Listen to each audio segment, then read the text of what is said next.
At the moment, there seems to be a lot of, the best description is mistruths and misinformation, I think, about steel shot and, oh, you can't use it in your English gun. Well, I've used it in my English gun, which is an Alexander Henry built in 1903, and I've used it for many years with no ill effects at all.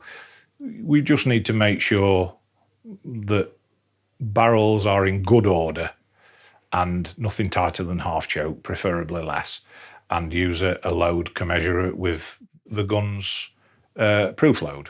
And there's no issue. I personally don't see an issue with it at all, even though steel isn't as good as lead.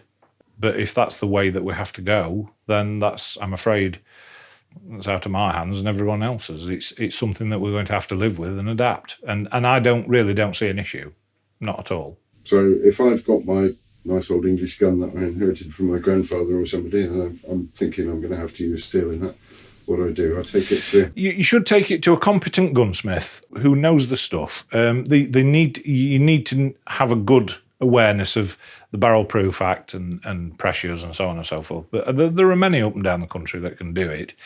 Check the barrels. Make sure that they are in good condition.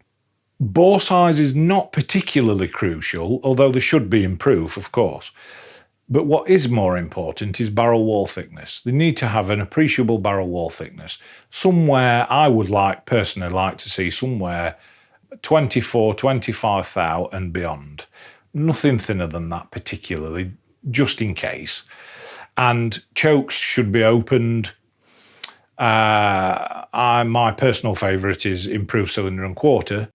But you can go a little tighter, but the rule of thumb is nothing tighter than half, although my personal preference is to be a little more open than that.